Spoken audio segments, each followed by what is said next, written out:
All right guys, so for today we've got a strength component followed by a metabolic conditioning component.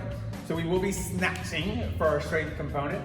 We're gonna do a snatch complex of a snatch pull, pulled from the floor, into a muscle snatch, then to a power snatch. We're gonna do 5 sets of this, 1 of each of those movements, followed by 2 to 3 minutes of rest, okay? Depending on what kind of weights you're using, will depend on how long your rest should be. Try not to get too heavy. Again, we're following up after Murph. Think of this as purely a technique. You should be limited to whatever your muscle snatch weight is anyway, okay? For your metabolic conditioning component for today, we're gonna do a 5 by 3 minute AMRAP. This is gonna be considered sustained effort and sustained work, but again, we're looking at that faster sustained interval. So keeping in mind inter and intra-set repeatability, we're gonna do 7 power snatches, 75-55, pulled from the floor, received into a power position, followed by 20 double unders or 40 single unders. We'll rest 2 minutes, repeat for a total of 5 sets. Each set should try and match in rounds and reps. Have fun, you guys. See you soon. All right, guys, so we're gonna go over to this snatch pull. In the snatch pull, we're gonna talk about grip and setup to start off with. So Coach Lily's gonna make sure that she's in her snatch grip. She can reassure this position is correct by simply hinging at the hips.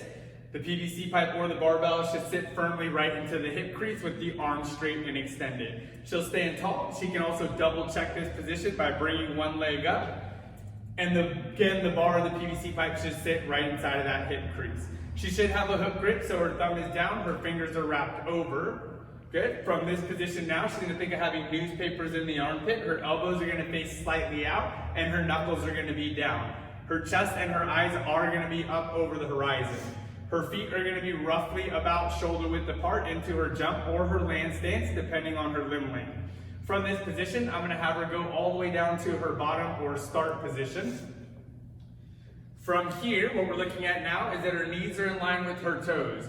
Her torso has an angle to the back. Her shoulders sit slightly over the PVC pipe. Her knees are slightly over the PVC pipe as well. And you'll notice that it's roughly about to the second or third eyelid of her shoelaces here. Her hips are slightly higher than her knees. Her shoulders are slightly higher than her hips. From this proper start position, she's gonna look at maintaining this proper back angle as she presses through the floor and begins to extend at the hips. The back angle is gonna stay the same as she rises and finds the hip crease. At the top, she's just gonna shrug, getting extended at the top position, and then ride the PVC pipe back to the bottom. Snatch pull, it's gonna look like this. Extend, drive, control at the top position. What we'll be looking for here is that she stays over the bar as long as she can until she finds that hip crease or the pocket of the hip.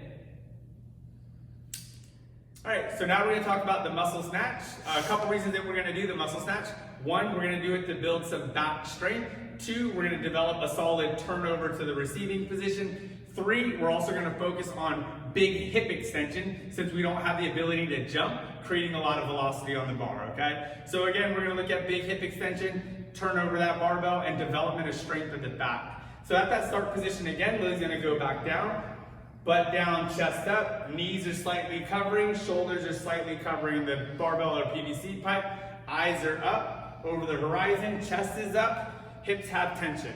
From this position again, she's gonna press through the floor, extending the hips, shoulders stay over the bar as long as she can. She'll find the hip crease, turn and punch, receiving with straight legs at the top position. A full repetition at full speed will look like this.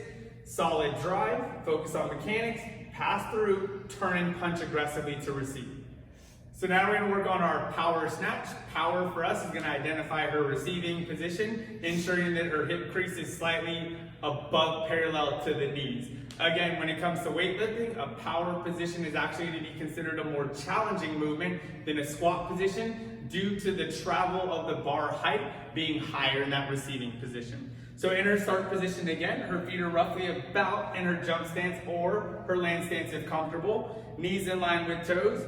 Knees cover, shoulders will cover, chest up, eyes up. She has tension in the hamstrings. Her weight is shifted slightly forward into the midfoot. From this position, she's gonna extend shoulders and hips at the same rate by driving her legs to the floor. As she keeps the shoulders over the bar, she's gonna find her hip crease, jump, catch, and land. Again, receiving into a power position identified by her hip crease above parallel to her knees. At full speed, simply think of jump, catching, and landing. Solid power position, stand to complete.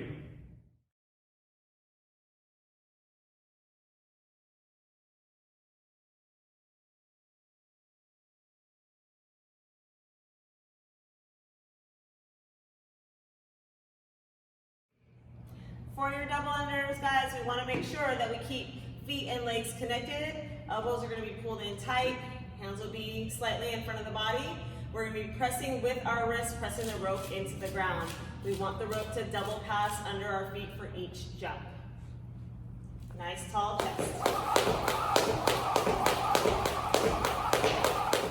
When doing single unders, we're going to have same positioning for getting ready for our double unders. So legs and feet connected, elbows will still be pulled in, hands will be slightly in front of the body.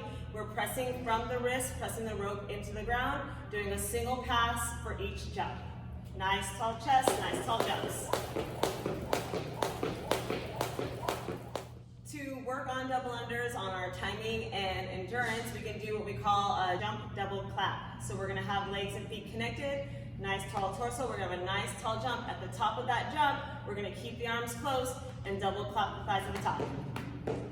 This will help with timing and building endurance for your double unders.